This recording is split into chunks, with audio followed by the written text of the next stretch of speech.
તેમજ ઉષાબેન સિંગાડા પણ આવશે. ભાવ પૂજન વ્યાસ પૂજન થઈ રહ્યું છે. જોરદાર તાલીઓના નાદથી વધાવશું.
तस्मै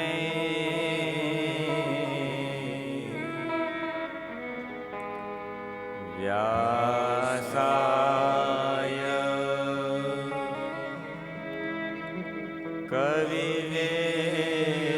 कविवेद्यसे चक्रे पुण्यं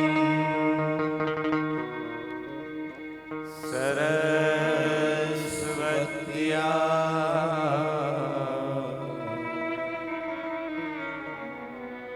यो वर्षम्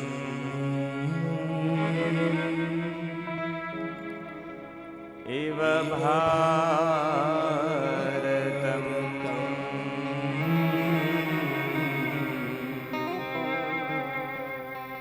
यो वर्षम् इव भारतम्।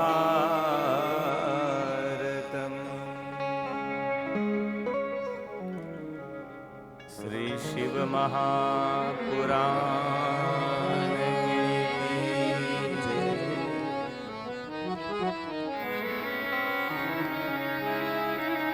થોડી ક્ષણો માટે આજે શિવરાત્રિનો દિવસ મહાદેવજી સાથે થોડી ક્ષણો માટે જોડાઈ ભગવત નામ સાથે.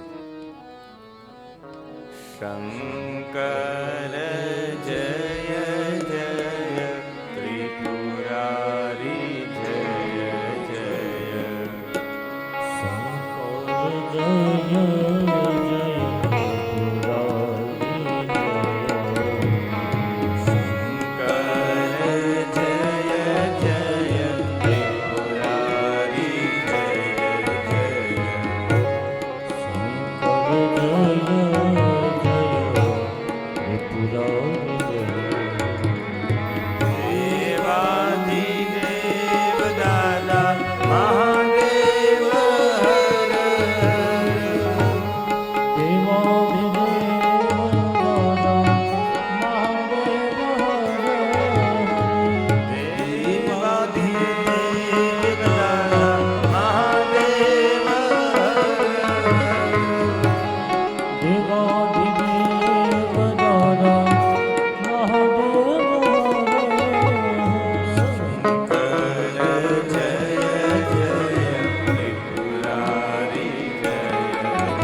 શંકર જય જય ત્રિપુરા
महादेव की श्री द्वारिकाधीश की जय। श्री आद्य शक्ति अम्बे मात की जय। उमाकांत स्मरण विधेयन नमः पार्वती पतये हर हर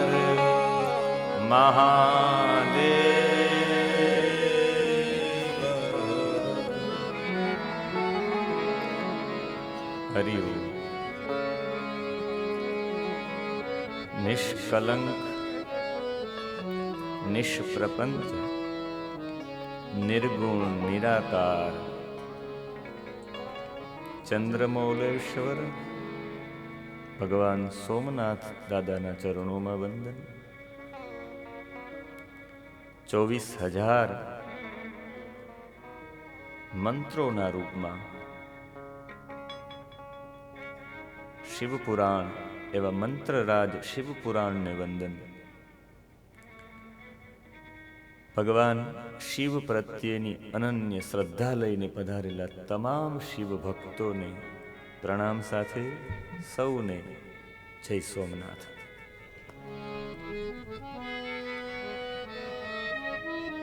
આપણે આજે પ્રભાસમાં છીએ.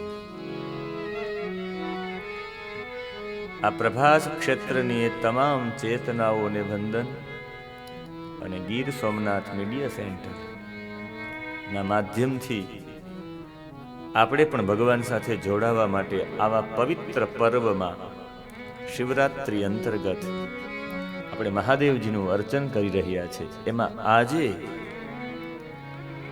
મહાદેવજીના વિવિધ અવતારો અનેક કલ્પો જતા રહ્યા છે. દરેક કલ્પમાં મહાદેવજી પધારે છે અને એમાં 19મો આપણો કલ્પ એટલે શ્વેત લોહિત નામનો કલ્પ. અને શ્વેત લોહિત નામના કલ્પમાં મહાદેવજી પધારે છે. કયા રૂપમાં પધારે છે? તો કે સદ્યો જાતના રૂપમાં. એટલે 33 ઉપનિષદ 33 શાખા કહે છે સદ્યો જાતમ પ્રપદ્યામિ સદ્યો જાતાય નમો નમઃ ભવે ભવે નાતિ ભવે ભવસ્વ માં ભવોદ્ભવાય નમઃ. સદ્યો જાતઃ સદ્યઃ જાતઃ. પ્રથમ અવતાર કલ્પોમાં મહાદેવજીનો સદ્યો જાતઃ અવતાર છે. બ્રહ્માજી પરબ્રહ્મ પરમાત્માનું ધ્યાન કરી રહ્યા હતા. નિર્ગુણ નિરાકાર પરબ્રહ્મ પરમાત્માનું ધ્યાન કરી રહ્યા હતા અને એ જ સમયે એની સામે શિવજીનું પરબ્રહ્મ પરમાત્માનું ધ્યાન કરતા હતા એક શ્વેત વસ્ત્ર જેને ધારણ કરેલા, શ્વેત વર્ણવાળો.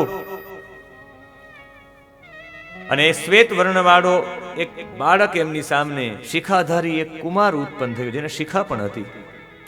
શ્વેત વર્ણ શ્વેત વસ્ત્ર ધારણ કરેલા હતા. એ સદ્યો જાત ભગવાનનો અવતાર છે. એ ભગવાન સદ્યો જાત તુરંત જ ઉત્પન્ન થઈ ગયા. સદ્ય જાત ઉત્પન્ન થયા અને એમણે નંદા, સુનંદન, વિશ્વનંદન અને ઉપનંદન બ્રહ્માજીને 4 શિષ્યો પ્રદાન કર્યા છે. સૃષ્ટિની રચના કેવી રીતે કરવી બ્રહ્માજીને આશીર્વાદ પ્રદાન કર્યા છે ભગવાન શિવજીએ. એ સદ્યોજાત અવતાર છે. સદ્યોજાત પછી બીજો 20મો કલ્પ આવ્યો. 20મા કલ્પની અંદર પણ એ બ્રહ્માજીએ રક્ત વર્ણનું શરીર ધારણ કરી, બધા રક્ત વસ્ત્ર ધારણ કરીને મહાદેવજીની ઉપાસના કરી અને એ સમયે એક પુત્ર પ્રગટ થયો, લાલ માળા સાથે, લાલ વસ્ત્ર સાથે, લાલ નેત્ર સાથે, લાલ આભૂષણો સાથે. એને વામદેવ કહેવાય. વામદેવ 20મા કલ્પનો અવતાર છે મહાદેવજીનું. 4 પુત્રો પ્રદાન કર્યા મહાદેવજી, વિરજા, વિવાહ, અશોક અને વિશ્વભાવન. કહ્યું કે આપ આને સંભાળજો. એમના પછી 21મો કલ્પ આવ્યો ત્યારે બ્રહ્માજીએ પીળા વસ્ત્ર ધારણ કર્યા છે. બ્રહ્મનું ધ્યાન કરતા કરતા એક કુમાર ઉત્પન્ન થયા અને બ્રહ્માજી એને તત્પુરુષ તરીકે ઓળખતા હતા. દિવ્ય કુમારો યોગ માર્ગમાં પ્રવર્તિત થયા. પછી શિવકલ્પ આવ્યો. ફરી એમાં બ્રહ્માજીએ ધ્યાન કર્યું ને કાળા રંગનો એક બાળક ઉત્પન્ન થયો જેને જનોય અને મુકુટ ધારણ કરેલા હતા. એને અઘોર નામનો અવતાર કહે છે. પછી વિશ્વરૂપ કલ્પ આવ્યો છે. એમાં સરસ્વતીજી પણ પ્રગટ થયા છે ને ઈશાનમાંથી જટી, મુંડી, શિખંડી, અર્ધમુંડ આ બધા યોગપતિઓ થયા. જ્યારે જ્યારે જેમની જરૂરિયાત હોય ત્યારે મહાદેવજી એવી રીતે અવતાર ધારણ કરે છે. મહાદેવજીની તો અષ્ટમૂર્તિ છે. એક સલીલાત્મક રૂપ છે, જલના રૂપમાં મહાદેવજીની પ્રથમ મૂર્તિ છે, જેને ભવ કહેવામાં આવે. સલીલાત્મક રૂપ છે. મારી દ્રષ્ટિએ આ સાગર નથી, મહાદેવજીનો અવતાર છે. ત્રણ મહાદેવ તો એકત્રિત થયા છે, સાગરના રૂપમાં, સોમનાથ જ્યોતિના રૂપમાં અને શિવપુરાણના રૂપમાં. મહાદેવજીની અષ્ટમૂર્તિમાં ઉગ્ર નામની મૂર્તિ છે, બધાનું ભરણ પોષણ કરે છે. ઉગ્ર નામની મહાદેવજીની મૂર્તિ છે. સર્વવ્યાપી આકાશના રૂપમાં રહે છે મહાદેવજીનું ભીમ મૂર્તિ છે. મહાદેવજીની દરેક જીવોને પાશમાં બાંધી રાખે, જીવને આ ભવમાં પાસરૂપી બાંધી રાખે છે. એ પાસરૂપી બાંધી રાખે છે, એ પશુપતિ છે. પશુનો મતલબ થાય દરેક જીવ, અને એ જીવોના પતિ છે, બધાને બાંધી રાખે છે પાશમાં. બાકી તો ભવ પાર નથી જાય. સૃષ્ટિનો ક્રમ ચલાવવા માટે, જગતને પ્રકાશિત કરવા માટે ભગવાન ઈશાન રૂપી મૂર્તિ, અષ્ટમૂર્તિમાં ઈશાન રૂપી અવતાર છે મહાદેવજીનો. અનેક મહાદેવજીના અવતારો છે, પણ એ અવતારોમાં મહાદેવજીને એવું લાગ્યું છે કે જ્યારે મારે મારા ભક્તોને જરૂરિયાત પડી છે, જ્યારે મારા ભક્તોને જરૂરિયાત પડી છે, ત્યારે ભગવાન એવા ને એવા રૂપમાં આવીને ભગવાને એમાંથી એક અવતાર, જેને આપણે વારંવાર વિચારીએ કે શિવ મંદિરમાં જઈએ તો શા માટે નંદીજી આગળ હોય, નંદીનું આગળ રહેવાનું કારણ શું? એના માટેની એક કથા છે. ભગવાનનો સૌથી પ્રથમ અવતારમાં નંદીશ્વર અવતાર, અને નંદીશ્વર અવતારમાં શિલાદ નામના ઋષિ હતા. શીલમ ઇતિ ચરિત્રમ દદાતિ ઇતિ શિલાદ. જે કોઈને ચરિત્ર અર્પણ કરનારા છે એને શિલાદ કહેવાય. આટલું પવિત્ર જેમનું જીવન. અને આ શિલાદ ઋષિએ મહાદેવજીનું તપ કર્યું છે ઓમ નમઃ શિવાય નામના મંત્ર સાથે. અને મહાદેવજીનું તપ કર્યું છે ને ત્યારે મહાદેવજી પ્રસન્ન થયા છે. ઓમ નમઃ શિવાયના પંચાક્ષર મંત્રના જપથી મહાદેવજીએ શિલાદની સામે આવીને કહ્યું કે માગો, શું વરદાન જોઈએ? ત્યારે બે હાથ જોડીને શિલાદે કહ્યું, એક ઋષિએ જેનું ચરિત્ર સૌથી સુંદર છે, એમને કહ્યું કે મારે પુત્ર જોઈએ છે, પણ પુત્ર અયોનિજ પુત્ર જોઈએ છે, કોઈ યોનિથી ઉત્પન્ન થાય એમ નહીં. એવા માટે કે એ જે ઉત્પન્ન જ કોઈ રીતે થાય તો પાછું એને મૃત્યુ પણ થઈ શકે. અયોનિજ માગી લો એટલે મૃત્યુ જ ન થાય એમ. જેટલા લોકોનો જન્મ છે એનું મૃત્યુ ચોક્કસ છે. એટલે અયોનિજ પુત્ર માંગવાની માંગણી એ છે કે મારો પુત્ર અમર રહી જાય, મારો પુત્રને મૃત્યુ પ્રાપ્ત ન થાય. એને કહ્યું અયોનિજ પુત્ર મને પ્રાપ્ત થાય. કહ્યું કે તથાસ્તુ. મહાદેવજી કહ્યું. મહાદેવજી કહ્યું કે એવા અયોનિજ તો બીજા કોણ આવે? એક જ છે અજન્મા, મહાદેવજી પોતે. મહાદેવજી કહે કે એવો અયોનિજ તો હું જ છું, હું પોતે જ તમારે ત્યાં પુત્ર તરીકે આવીશ. મહાદેવજી શિલાદને આશીર્વાદ આપ્યા, અને એ સમયે રોજ માટે યજ્ઞ કરી રહ્યા હતા. નમઃ શંભવાય જ મયો ભવાય જ નમઃ શંકરાય જ મહેશ્વરાય જ નમઃ શિવાય જ શિવતરાય જ. રોજ માટે યજ્ઞ કરી રહ્યા છે. રોજ માટે નમસ્તેનો હોમ કરે, રોજ માટે મહાદેવજીના નામોનો 1000 નામોથી હોમ કરે મહાદેવજીનું. અને યજ્ઞ કુંડમાંથી એક દિવસ એક પુત્ર ઉત્પન્ન થયો, અયોનિજ. આટલો બધો આનંદ આવ્યો કે ખરેખર મેં મહાદેવજી પાસે અયોનિજ પુત્ર માગેલો છે. અયોનિજ પુત્ર યજ્ઞ કુંડમાંથી ઉત્પન્ન થયો. ભારતની સંસ્કૃતિ છે. યજ્ઞ શું આપી શકે? કોઈ પૂછે કે યજ્ઞ શું આપી શકે, તો કહી શકાય યજ્ઞ લાખો વર્ષો સુધી લોકોના હૃદયમાં રાજ કરે એવા રામ આપી શકે. લાખો વર્ષ થઈ ગયા, આજે પણ એ રામ મંદિર કરોડોના ખર્ચે થોડીક જ માંગણી કરી કે લોકો કેટલું જુટાવી શકશે. 2100 કરોડ લોકોએ 1500 કરોડનું બનાવવાનું 2100 કરોડની લાઈન કરી દીધી. આ રામ પ્રત્યેની આસ્થા છે, આ ભારતની સંસ્કૃતિની, આ આપણા લોકોની રામ પ્રત્યેનો એટલો પ્રેમ છે. વિચારો, એ રામ યજ્ઞની પ્રસાદી છે. યજ્ઞ શું આપી શકે? યજ્ઞ રામ આપી શકે. રામ મતલબ રામની વિચારધારા આપી શકે. એમનાથી પણ વિશેષ યજ્ઞ શું આપી શકે? તો યજ્ઞ તમારા ને મારા જીવનમાં સમર્પણનો ભાવ આપી શકે. સ્વાહા ઇદન ન મમ, સ્વાહા ઇદન ન મમ, મમ ન ઇદમ, આ મારું નથી.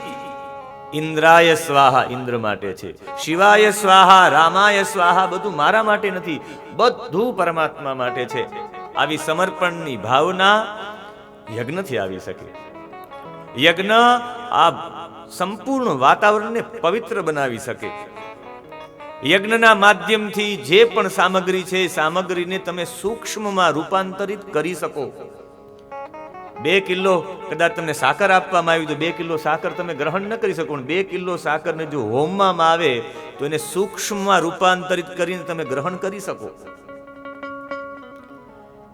યજ્ઞ કરી રહ્યા છે ને યજ્ઞમાંથી જે બાળક ઉત્પન્ન થયો ને જોઈને ખૂબ આનંદ આવી ગયો એને, અને આનંદ આવવાના કારણે નામ રાખી દીધું નંદી. આનંદ આપવાના કારણે. અને પિતા પાસે એ નંદીએ સાંગો પાંગ અંગ સાથેનો વેદ ભણ્યો છે, વેદનું આવર્તન કર્યું છે. સાલંકાયન દ્વારા એને જાત કર્મ પણ એના થયા છે. અને એક દિવસ મિત્રા વરુણ ઋષિ પધાર્યા છે પોતાના આંગણે. મિત્રા વરુણ ઋષિ વારંવાર એ જ મિત્રા વરુણ નામના ઋષિથી 2 ઋષિઓ ઉત્પન્ન થયા. એક કુંભજ જેને આપણે કહીએ છીએ, એક અગસ્યજી ને એક વશિષ્ઠજી. મિત્રા વરુણ પધાર્યા છે, સ્વાગત કર્યું છે. અતિથિ દેવો ભવ.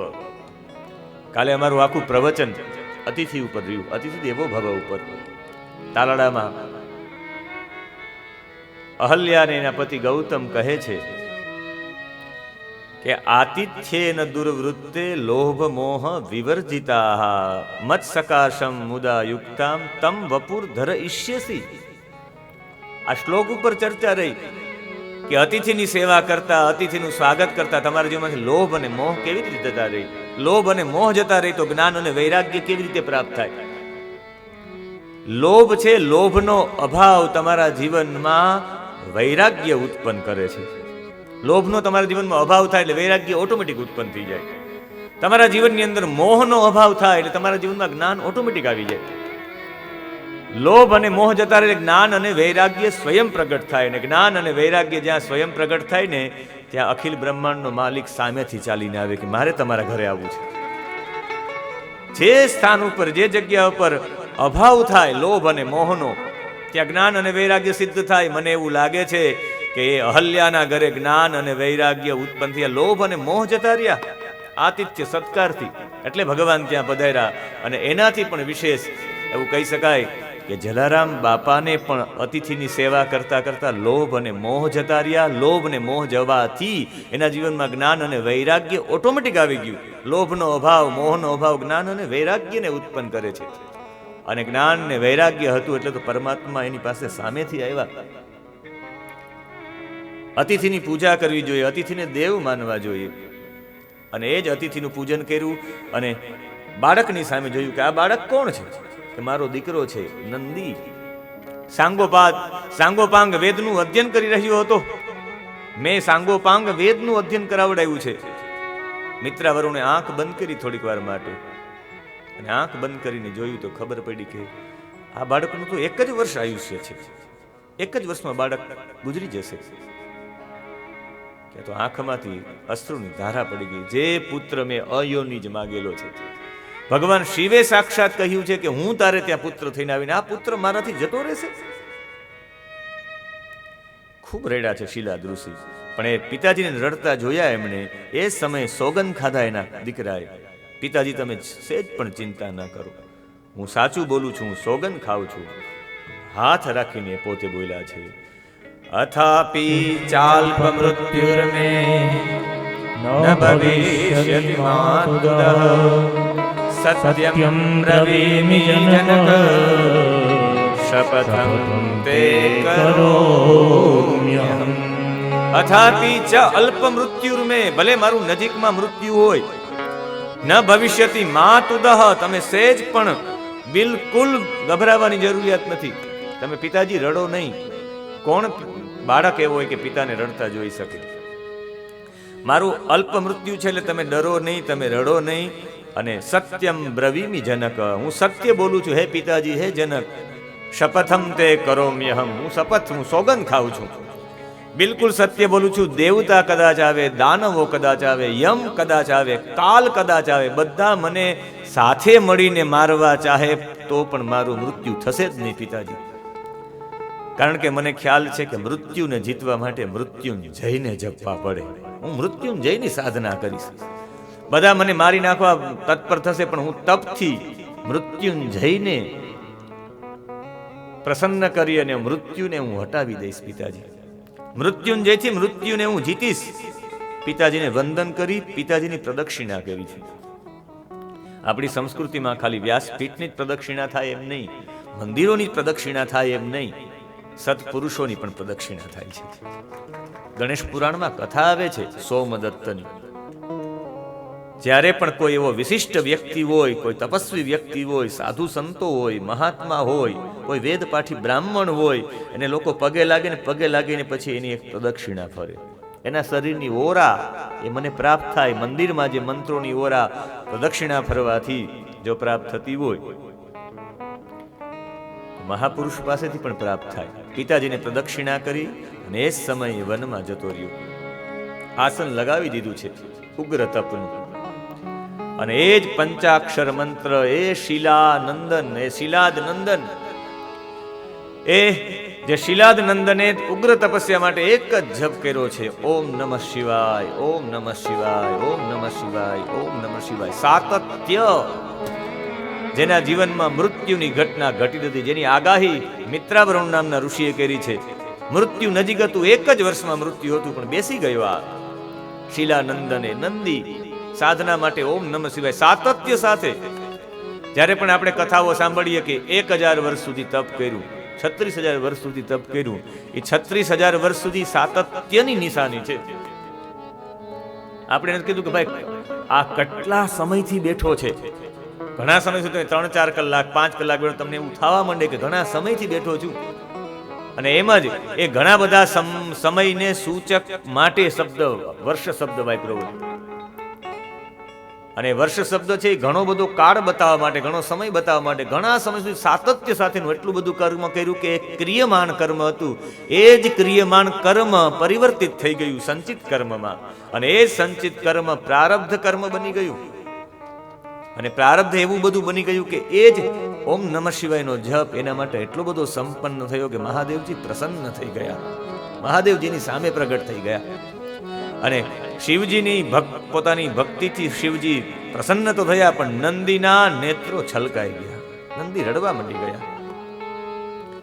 જે પ્રભુનું સ્વરૂપના વિશે લોકો પાસેથી સાંભળ્યું હતું પિતાજી પાસે, એ જ આજે મહાદેવજી સાક્ષાત એવા સ્વરૂપમાં પ્રગટ થયા. જન્મ મૃત્યુ જરા તારા ઉપર એનો પ્રભાવ પડશે જ નહીં. મહાદેવજી કહ્યું હું તારી ઉપર પ્રસન્ન થયો છું. વૃદ્ધાવસ્થા તને આવશે નહીં, જરા આવશે નહીં, મૃત્યુ તને આવશે નહીં, તારો જન્મ પાછો થશે નહીં. મહાદેવજી કહે. મહાદેવજીના ગળામાં જે માળા હતી કમળની માળા, એ જ કમળની માળા મહાદેવજી પોતાના ગળામાંથી ઉતારી શિલાદ નંદને નંદીને ગળામાં પહેરાવી દીધી. જેવી જ માળા ગળામાં ધારણ કરી છે નંદીએ, એ તો નંદીને 3 નેત્રો થઈ ગયા છે, 10 ભુજાઓ થઈ ગઈ છે, 10 હાથવાળો થઈ ગયો છે. તમારી ઉપર ભગવાનની કૃપા ક્યારે ઉતરે? અહીંયા ભગવાનની કૃપા નંદી ઉપર ઉતરી છે. 3 નેત્રો એટલે આ 2 નેત્રો તો ખરા, પણ એક શ્રદ્ધાનું નેત્ર. ક્યારેક કૃપા થાય ને ભગવાનની, તમારી અંદર શ્રદ્ધા ઓટોમેટિક વધી જાય. આ છે ત્રીજું નેત્ર. આ શ્રદ્ધા રૂપી ત્રીજું નેત્ર ઉત્પન્ન થઈ ગયું, એટલે શ્રદ્ધાનો આવિર્ભાવ થઈ ગયો.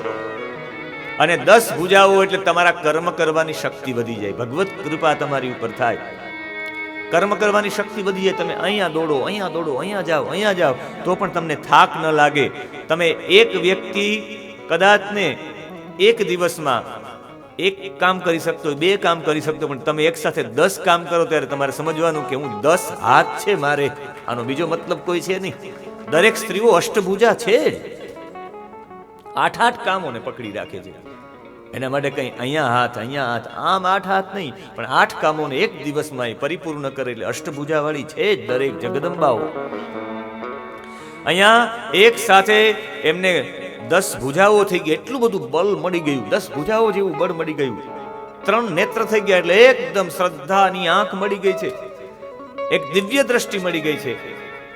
દિવ્યમ દદામિ તે ચક્ષુઃ.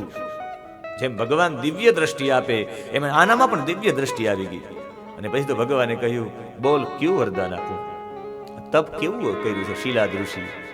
શિલાદ ઋષિના પુત્ર આ શિલાદ નંદન, આ નંદીશ્વરે એવું ક્યું તપ કર્યું હશે?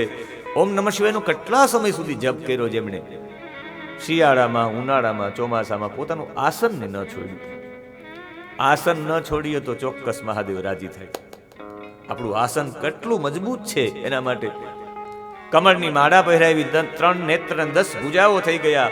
ક્યું વરદાન આપું બોલ? એ સમયે મહાદેવજીએ પોતાની જટામાંથી થોડુંક જલ લઈ, મહાદેવજી થોડુંક એ જલ લઈને નંદીની ઉપર અભિષેક કર્યો છે. બધા મહાદેવ ઉપર અભિષેક કરે, મહાદેવે નંદી ઉપર અભિષેક કર્યો. નંદી કેટલો વાલો હશે? અહીંયા હશે મહાદેવજી, મને એવું લાગે.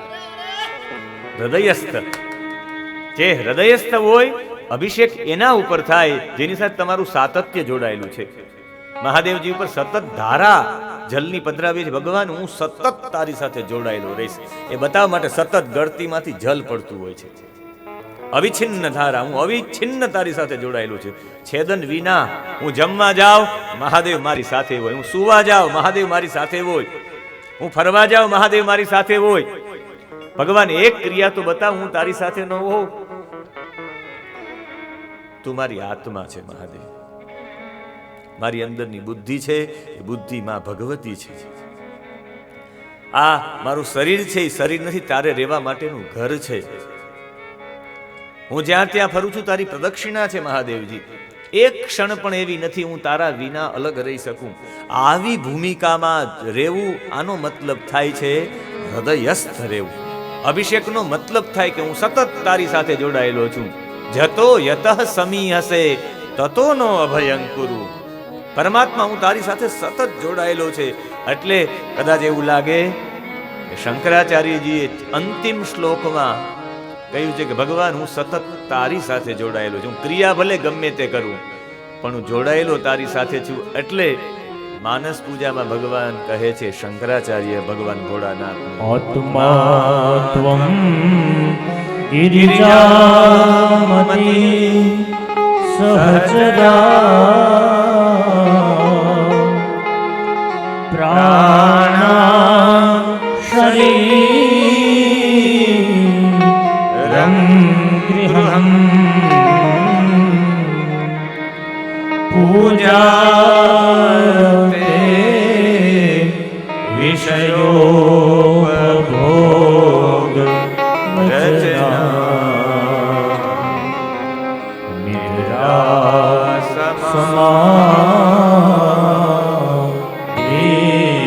સ્થિતિ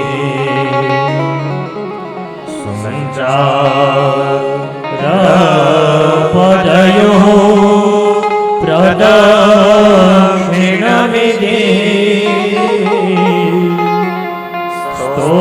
સ્તોત્રાણિ સર્વાગિરો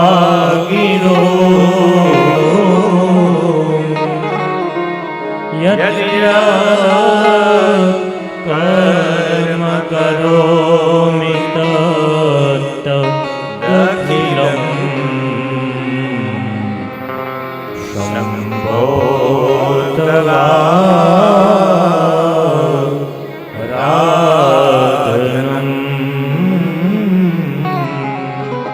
શંભો તવારાધનં.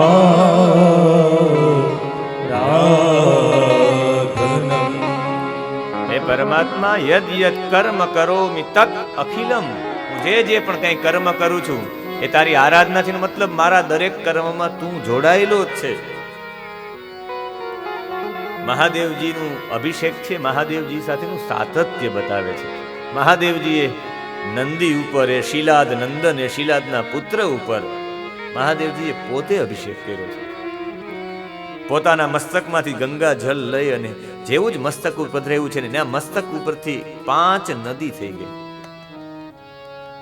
એ જે અભિષેક કર્યો છે, તું નદી થઈ જાય, જલને જ કહ્યું તું નદી થઈ જાય, ને 5 નદીના રૂપમાં આજે પણ પ્રવર્તમાન છે. એકનું નામ હતું, એક નદીનું નામ હતું જટોદકા. ભગવાનના જટામાંથી એ ઉદક જલ આવ્યું એટલે જટોદકા.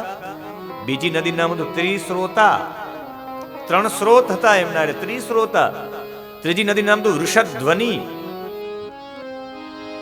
બળદ જેવા અવાજના ધ્વનિવાળી નદી હે વૃષભ ધ્વનિ, પછી સ્વર્ણોદકા, સ્વર્ણ સોના જેવું જેનું ઉદક હતું, ઉદક એટલે પાણી, સ્વર્ણોદકા, અને પછી જંબુ. આ 5 નદીઓ થઈ નંદી ઉપર અભિષેક થયો ને શિવગણમાં મહાદેવજી કહ્યું, આજ પછી તું શિવગણોમાં તું અધિપતિ થઈશ, તું આજથી મારા પુત્રવત, અને હું તારાથી કોઈ દિવસ દૂર થઈશ નહીં.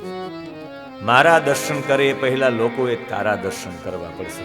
એટલે મહાદેવજીએ આ સાધનાના કારણે આજે પણ મહાદેવજી નંદીની બરાબર સામે જ વિરાજિત થાય છે.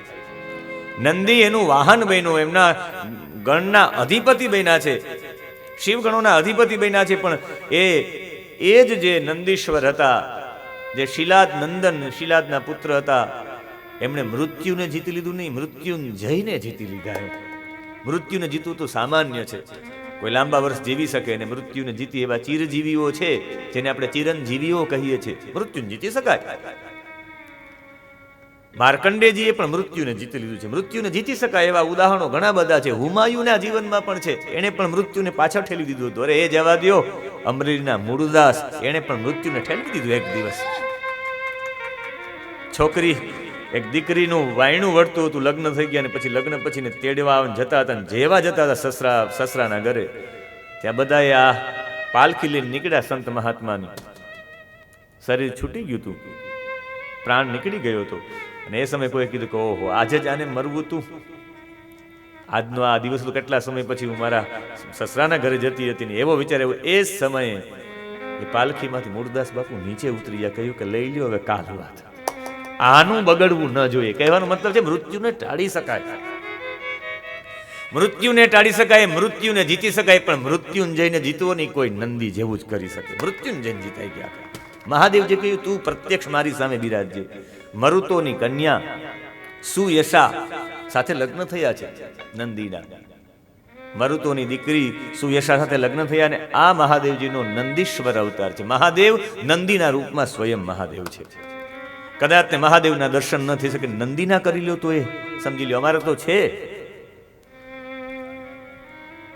કાશીમાં તમે ક્યારેક આવો તો ખબર પડે, કાશીમાં એક બહુ મોટો પોઠિયો છે જેને નંદી આપણે કહીએ, અને એ નંદી એટલા બધા ઊંચા છે નંદી, કે આજે પણ એ નંદીમાં મારી પાસે એમનો એક ઇતિહાસ છે કે જે નંદી ને એક આપણા ગુજરાતના એક બ્રાહ્મણ અને ગુજરાતના એક વિદ્વાન બ્રાહ્મણ, અને એ વિદ્વાન બ્રાહ્મણે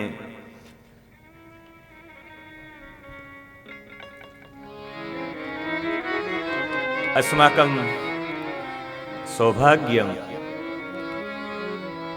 सोमनाथ क्षेत्रे सोमनाथ विश्वविद्यालये कुलपति पदेन सुशोभिताः राराजमानाः कुलपति महाभागाः समागताः चेत्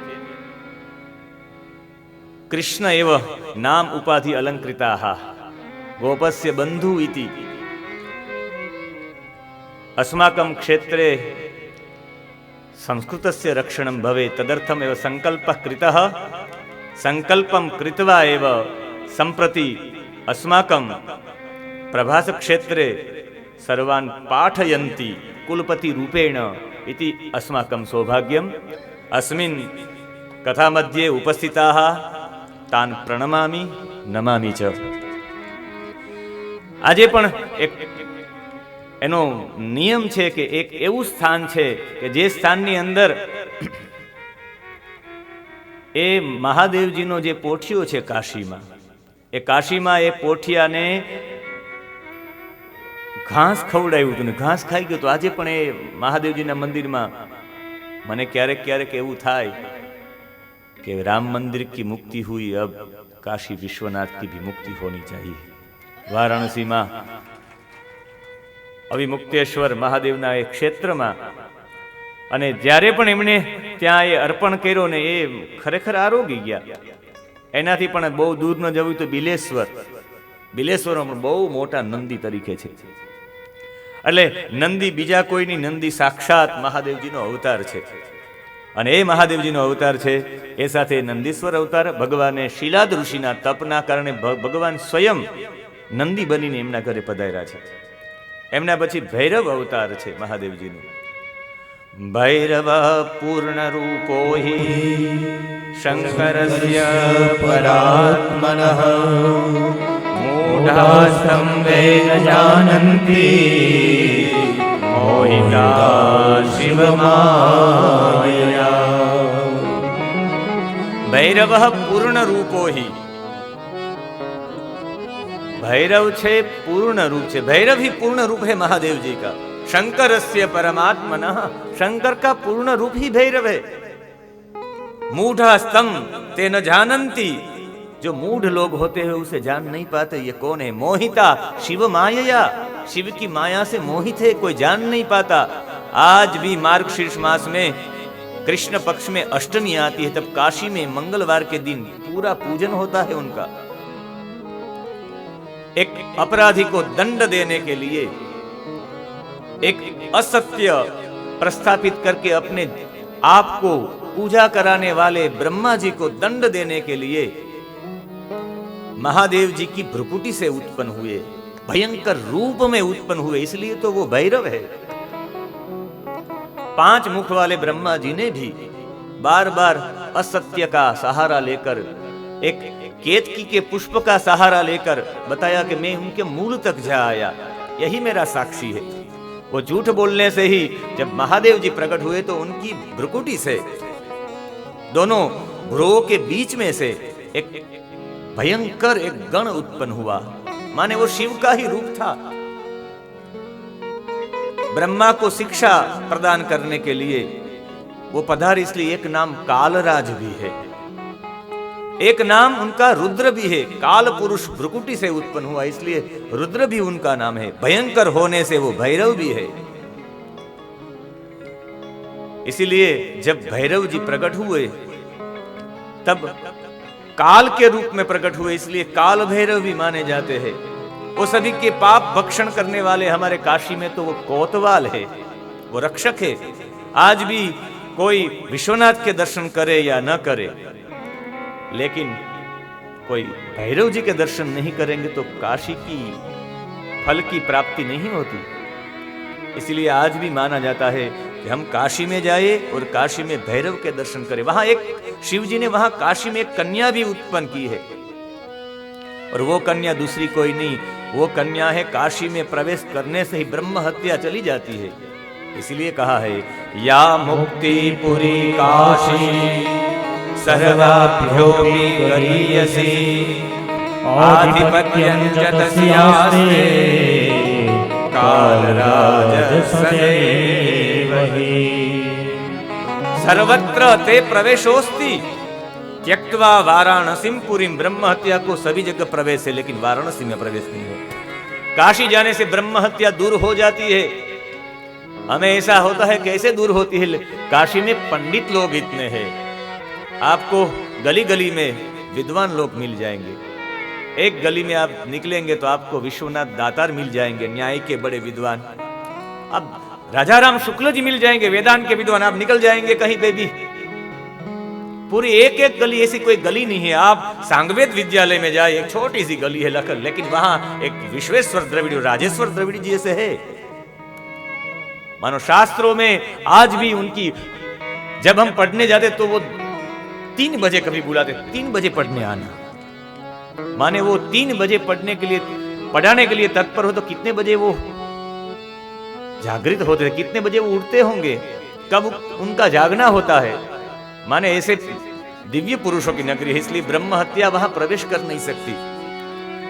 इसलिए तो वहां सब लोग भैरव जी को मनाने के लिए अनेक प्रकार की विधि विधान करते हैं. और आज भी मैं यहां हूं, लेकिन काशी मेरे साथ है काल भैरव के रूप में. आज भी भैरव जी को जो वहां पढ़ता है छात्र, वो भैरव जी के दर्शन नहीं करता या भैरव जी का कंठ धारण नहीं करता तो अवश्य ही बीमार हो जाता है, रुग्ण हो जाता है वो.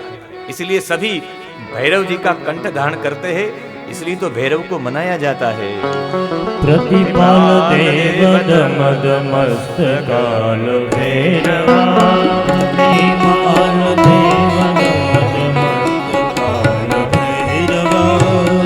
प्रतिपाल देव दमद मस्त काल भैरवा, प्रतिपाल देव दमद मस्त काल भैरवा।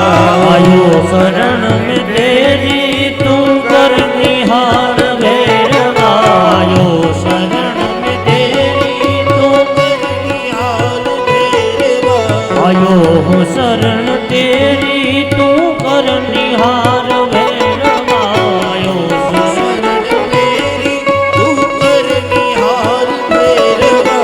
प्रतिपाल देव दमद मस्त काल भैरवा, प्रतिपाल देव दमद मस्त काल भैरवा। महादेव जी की आज्ञा से जब 5वां मस्तक काट दिया, आज भी खप्पर के रूप में भैरव के हाथ में वही ब्रह्मा जी का पंचमुख वाली,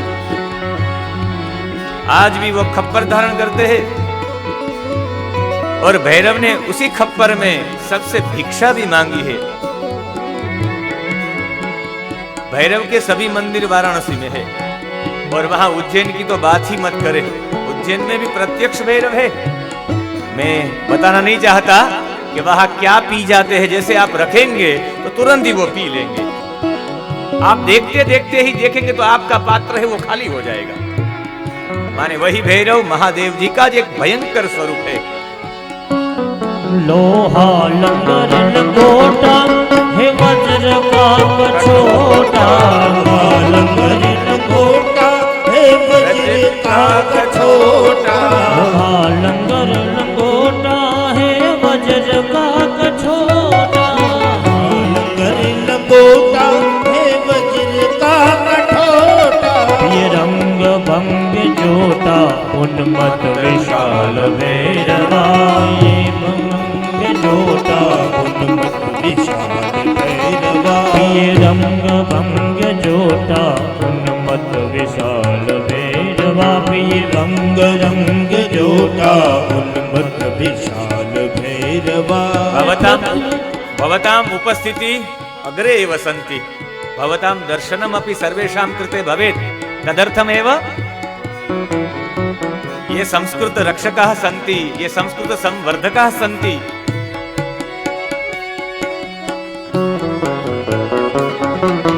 प्रतिपाल देव दमद मस्त काल भैरवा, प्रतिपाल देव दमद मस्त काल भैरवा।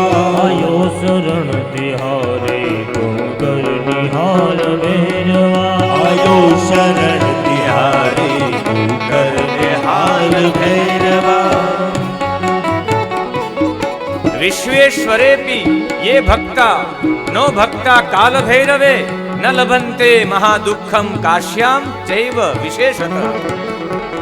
जो विश्वेश्वर के दर्शन करने के बाद वह विश्वेश्वर के दर्शन करता है लेकिन काल भैरव का दर्शन नहीं करता, ते लभन्ते महादुःखम, वो दुख को प्राप्त करता है। काश्याम चैव विशेषतः, काशी में तो विशेष। आप यदि विश्वेश्वर नहीं जाएंगे तो चलेगा, लेकिन भैरव तो जाना ही है, क्योंकि वो भैरव साक्षात महादेव जी है। इसीलिए भैरव के दर्शन करें माने महादेव जी के दर्शन हो गए। और ऐसे भी आपको देखना है तो काशी में यदि आप भैरव जी भी ना पहुंच सके, विश्वेश्वर भी ना पहुंच सके, कोई किसी की श्मशान यात्रा होती है और सब राम नाम सत्य है बोलकर निकलते हैं, तब आप उसी पार्थिव शरीर को जिसने तारक मंत्र ग्रहण किया है काशी में, ऐसे शब को, ऐसे पार्थिव शरीर को नमन कर ले तो भी विश्वेश्वर के दर्शन हो जाते हैं। माने मृत्यु यत्र मंगलम, जहां मृत्यु मंगल होती है, जहां मरना मंगल होता है। सा काशी किन्न सेव्यते, वो काशी कैसे न सेवे। हमारा भी सौभाग्य रहा, हम 9 साल उसी भूमि में रहे, उसी भूमि में पड़े। आज उसी भूमि की ही देन है कि जो आपके समक्ष हम बोल सकते हैं। देवराज सेव्यमान पावनांग्रि पंकजम, देवराज सेव्यमान पावनांग्रि पंकजम, व्यालयन सूत्र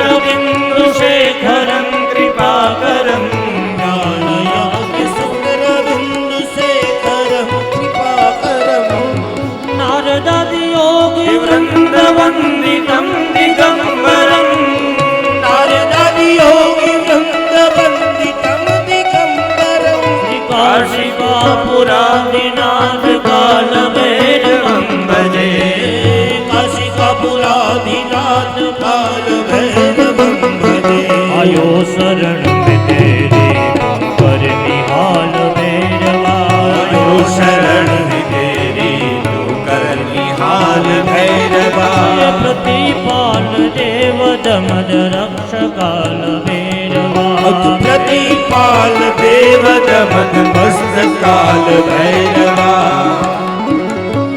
महादेव जी का अनेक कल्पों में अनेक अवतार होते हैं। सिर्फ नारायण विष्णु ही अवतार लेकर आते हैं ऐसा नहीं। अवतरति इति अवतार। जब भी किसी भक्त पे कष्ट होता है तो भक्त के लिए वो भोलेनाथ किसी रूप में अवतरित होते ही है। ऐसा ही एक अवतार चर्चा चल रही है सुत और शौनक के बीच में। चर्चा चल रही है नंदिकेश्वर और सनत कुमारों के बीच में। चर्चा चल रही है ब्रह्मा और नारद के बीच में।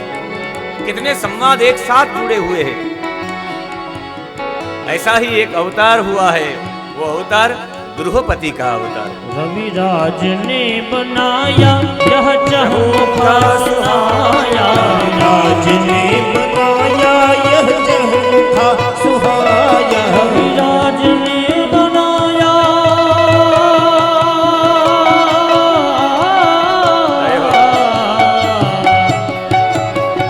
रविराज ने बनाया यह चहुमुखा सुहाया। राज ने बनाया यह चहुमुखा सुहाया। भक्तों ने मन वाया यह बटुकनाथ भैरवा। भक्तों ने मान भाया यह बटुकनाथ भैरवा। प्रतिपाल देव दमन मस्तकाल भैरवा। प्रतिपाल देव दमन मस्तकाल भैरवा। आयो शरण में तेरी तुम कर निहाल भैरवा। आयो शरण तेरी तू कर निहाल भैरवा। प्रतिपाल देव दमन मस्तकाल भैरवा। प्रतिपाल देव दमन मस्तकाल भैरवा। प्रतिपाल देव दमन मस्तकाल भैरवा। प्रतिपाल देव दमन मस्तकाल भैरवा। आयो शरण में तेरी तुम कर निहाल भैरवा। कर निहाल भैरवा। आयो शरण में तेरी तुम कर निहाल भैरवा। आयो शरण तेरी तू कर निहाल भैरवा। आयो शरण में तेरी तुम कर निहाल भैरवा। आयो शरण तेरी तू कर निहाल भैरवा।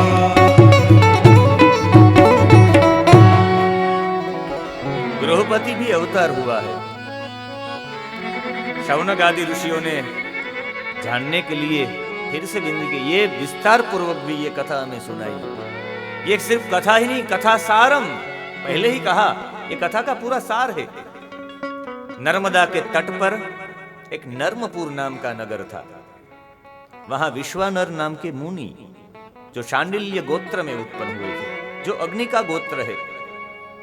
अग्नि के गोत्र में, शांडिल्य गोत्र में उत्पन्न हुए एक विश्वानर नाम के मुनि थे जो रोज ब्रह्म यज्ञ में तत्पर रहते थे। रोज ब्रह्म यज्ञ किया करते थे।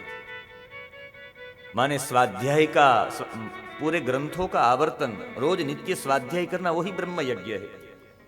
आज भी हमारी ऋषि परंपरा में, बेट द्वारिका संस्कृत पाठशाला में आज भी ब्रह्म यज्ञ और तर्पण होता है। प्रातःकाल संध्या, मध्याह्न संध्या ब्रह्म यज्ञ और तर्पण आज भी। ऐसे जल लेकर सब बैठ जाते हैं और फिर बाद में मंत्र बोलने के बाद, जब मंत्र का उच्चारण करते हैं गायत्री मंत्र का, फिर बाद में इखेत्वोर्जेत्वा मंत्र का, फिर बाद में शतपथ ब्राह्मण का भी। सौग्निमेवा भिक्षमाणो व्रतमुपैति प्राश्निपुत्रा दासुरिवासिनः प्राश्निपुत्रा आसुरायणा दासुरायणा आसुरेरासुरिर्याज्ञवल्क्याद् उद्दालकारुणा उपवेशेरुपवेशी कुस्रेः कुसृवाजस्रवसो जिह्वावान् बाध्यो गोसिताद्वारिकगणो दसितो वारिकगणा हरितात् कश्यप शिल्पात् कश्यप शिल्पः कश्यप कश्यपन्ने ध्रुवैः कश्यपोन्ने ध्रुवी वाचो वागंभिन्यादित्यादादित्यानि मानी शुक्लानि जजुगुखी वाजसनेयेन याज्ञवल्क्यनाख्यायन्ते। फिर ऋग्वेद का मंत्र, फिर सामवेद का मंत्र, सभी सूत्र भी वृद्धिरा देच से लेकर समाम नाय समाम नातः मय रस तज वनलग संमितम। ब्रह्म यज्ञ है, रोज अध्ययन करते थे, स्वाध्याय करते थे नित्य ग्रंथों का।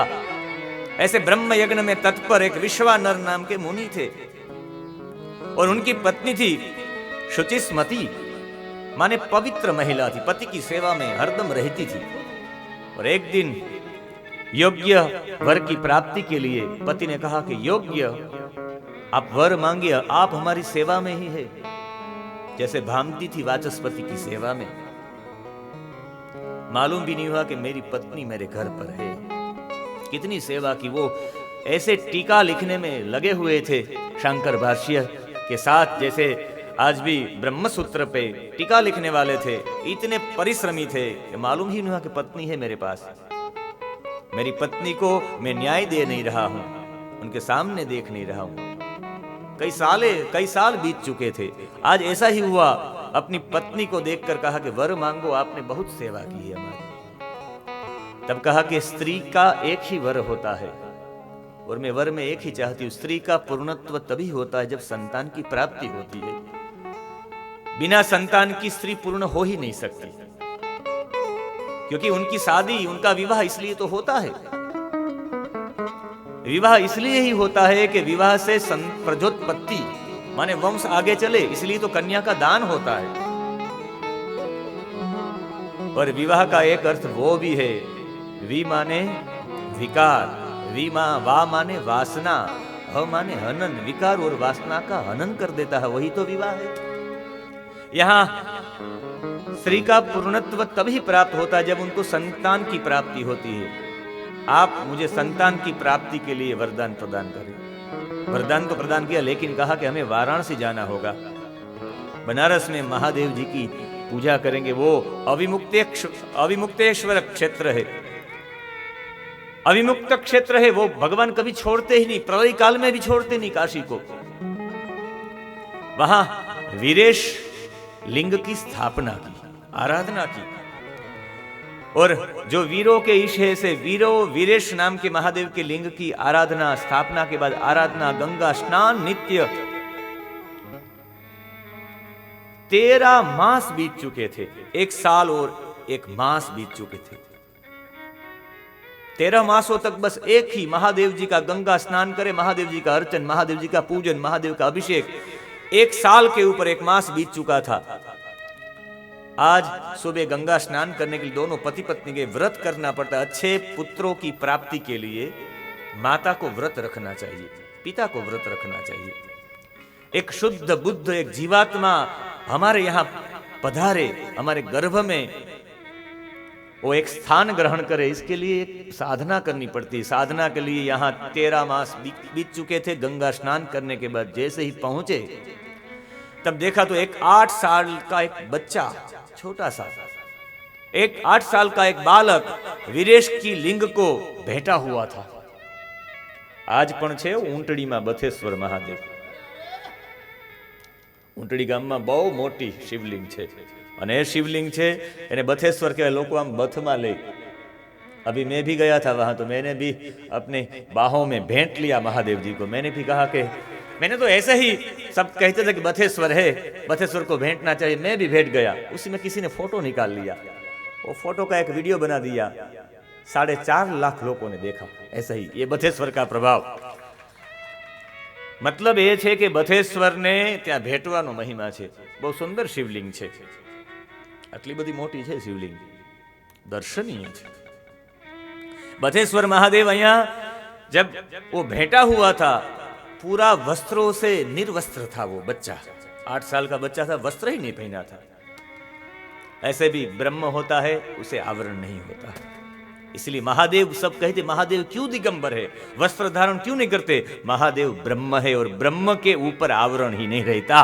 वो वस्त्र तो आवरण कहलाता है, बिना आवरण के है महादेव जी। इसलिए सुखदेव जी महादेव का अवतार ही ये मान्य, इसलिए सुखदेव जी ने वस्त्र धारण नहीं किए। क्यों नहीं किए? उनके ऊपर, ब्रह्म के ऊपर आवरण हो ही नहीं सकता, बिना आवरण के है। इसलिए मैं हिंदी में कह रहा हूं, क्योंकि यहाँ संस्कृति का जो जतन करने वाले हैं, संस्कृति के यहाँ सोमनाथ संस्कृत विश्वविद्यालय के कुलपति है, तो मैं शायद गुजराती में बोलूँ तो भी, लेकिन मुझे भी प्रयास हो जाए हिंदी का। ऐसे हुआ है, मुंबई में मैं कथा करने के लिए गया तो पहले दिन गुजराती परिवार था पूरा, आज वो यजमान भी यहाँ उपस्थित है।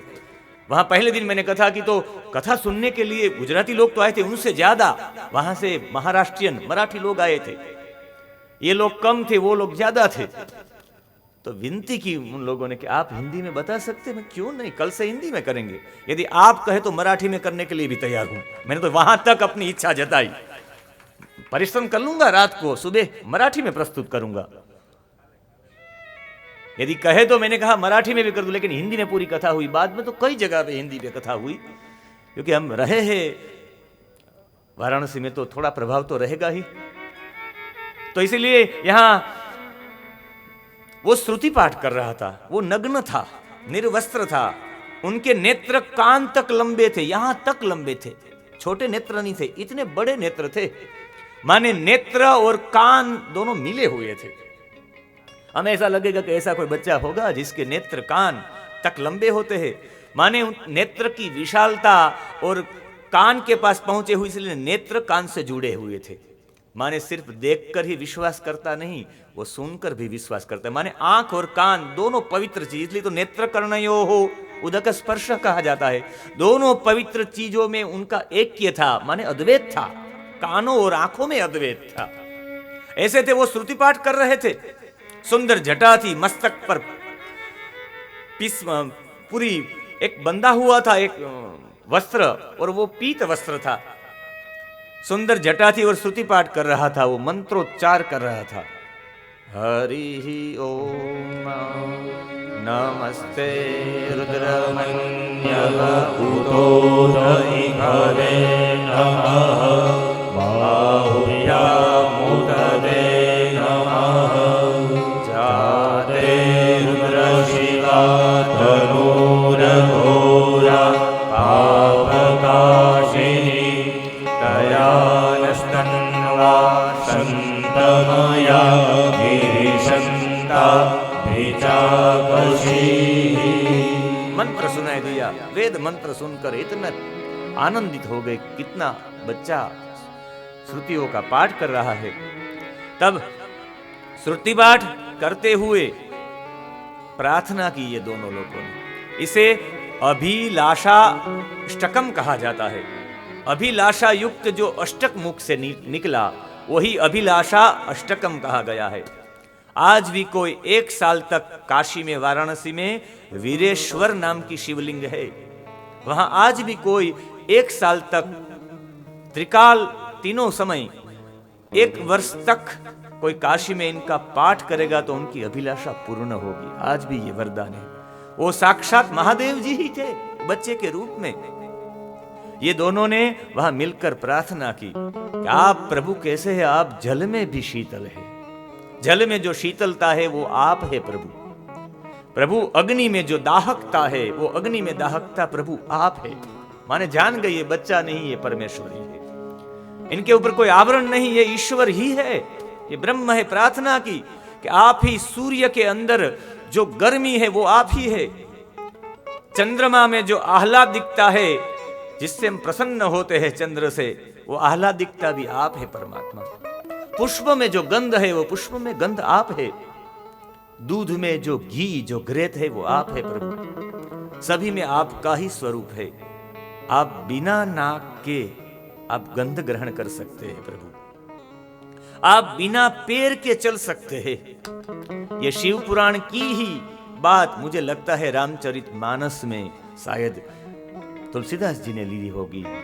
इसलिए तो तुलसीदास भी कहते हैं कि ब्रह्म कैसा है उनके लिए, बिनु पद चलहि सुनय बिनु काना, बिनु पद चलहि सुनय बिनु काना, कर विधि कर्म कराए विधि नाना, विधि कर्म करहि विधि नाना, आनन रहि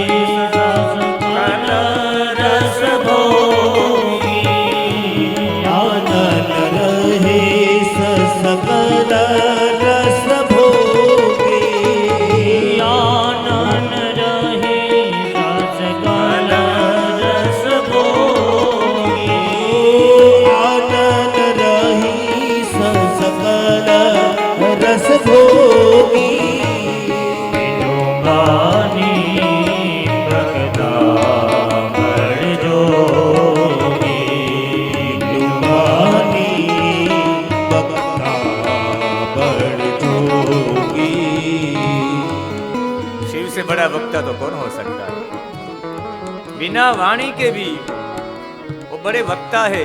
बिनु पद चलहि सुनय बिनु काना, बिना पैर के जो चलता है, बिना कान नहीं होने के बाद भी वो सुन लेता है। यदि आपको पापों से बचना है तो 3 सूत्र अपनी किताब में, अपनी डायरी में आपको लिख लेना चाहिए। पहला, मैं जो बोलता हूं मेरा परमात्मा सुनता है।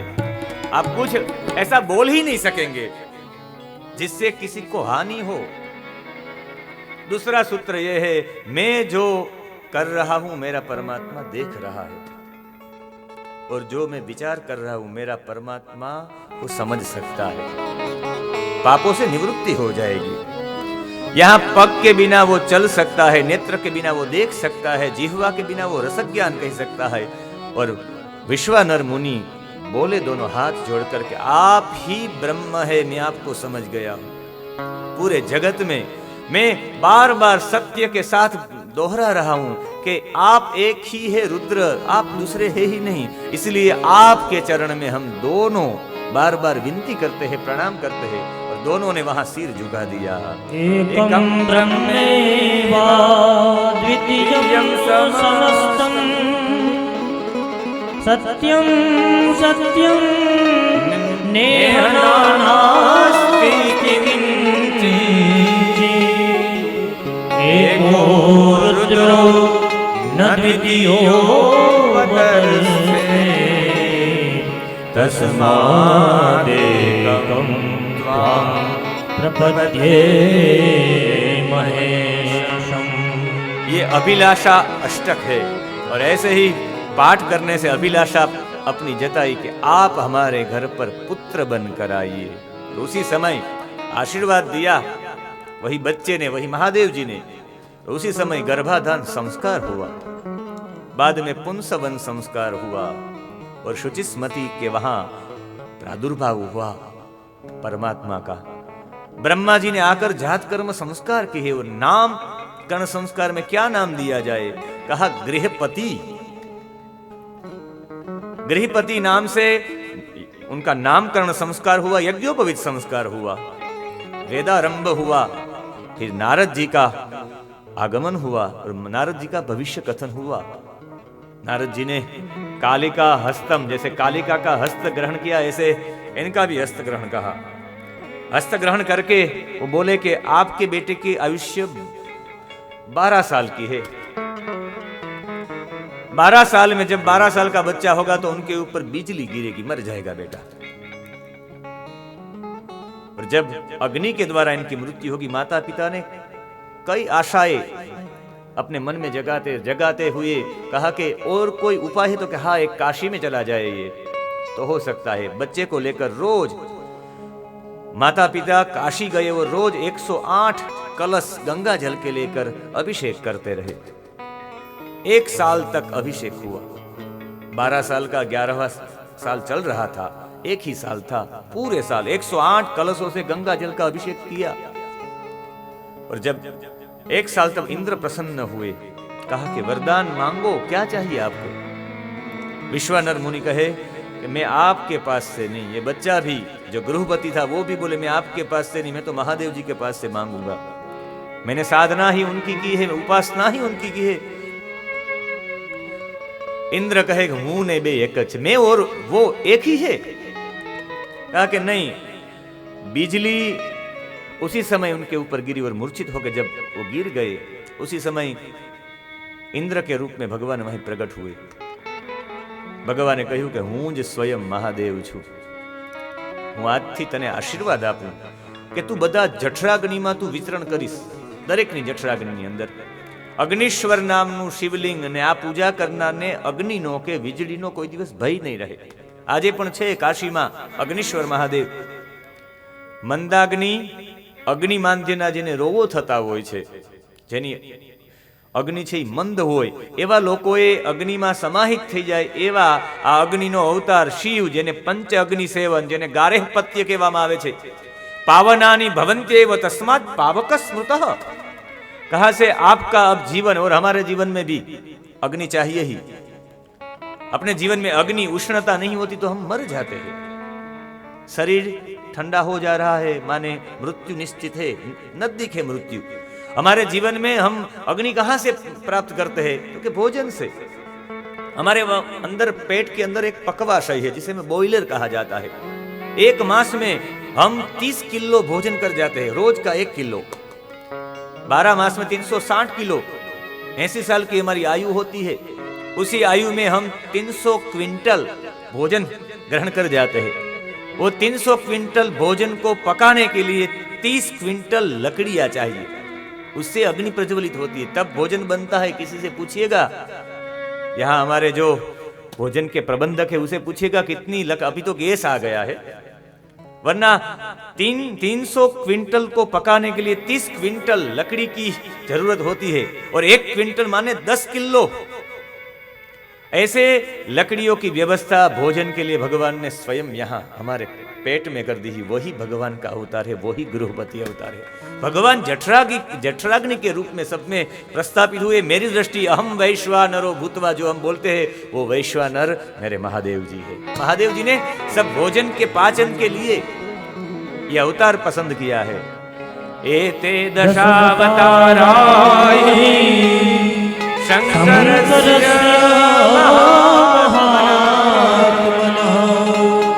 नाना सुख प्रदाने यम्यम सेवका निर्विकार।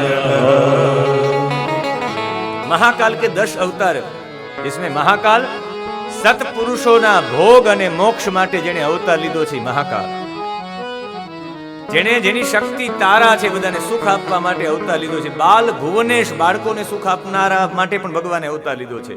ભૈરવ, ભૈરવી શક્તિ સાથે પધાર્યા। છિન્ન મસ્તકા માતાજી સાથે છિન્ન મસ્તક રુદ્રનો અવતાર છે ભક્તિની વૃદ્ધિ માટે। ધૂમવાન સાથે ધૂમાવતી ઉપાસના માટે એમનો અવતાર થયો છે। બગલા મુખી સાથે બગલામુખ નામનો અભિષ્ટ અવતાર થયો છે। માતંગી સાથે માતંગ નામના શિવનો અભિલાષા પૂર્તિ માટે અવતાર થયો છે। અને એના પછી કમલ સાથે કમલા નિર્વિકારી સેવા માટે ઉત્પન્ન થયા છે। ઇન્દ્ર દૈત્યોના ત્રાસથી અમરાવતી છોડીને જતા રહ્યા। દૈત્યોનો એટલો બધો ત્રાસ વધ્યો છે કે ઇન્દ્રને અમરાવતી પોતાની નગરી છોડવી પડી। પિતા પાસે કંટાળીને, કશ્યપ પાસે કંટાળીને જતા રહ્યા છે અને કહ્યું કે હવે મારે જવું, અમરાવતી છોડી તો ક્યાં જાઉં?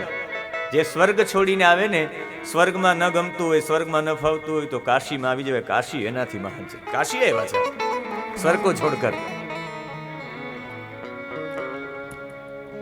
આપણે આજે શિવરાત્રી છે ને, શિવરાત્રીમાં મહાદેવજીનું યજન થાય, ખાલી શિવનું થાય એમ નહીં, શક્તિ પણ આવે એમ। દારી મઠથી માતાજી જ આપણે આ વચ્ચે પધાર્યા છે। આપણે એવો ભાવ કરીએ શિવ અને શક્તિનું। આજે પૂજનનો એવો ભાવ છે કે શિવ શક્તિનું સાથે પૂજન કરવું જોઈએ।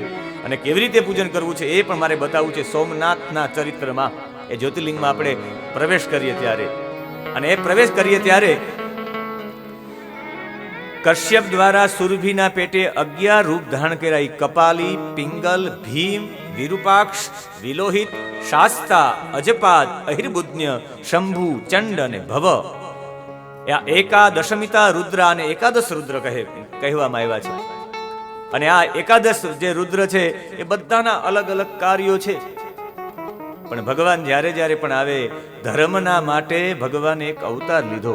દુર્વાસા છે, શિવનો અવતાર છે।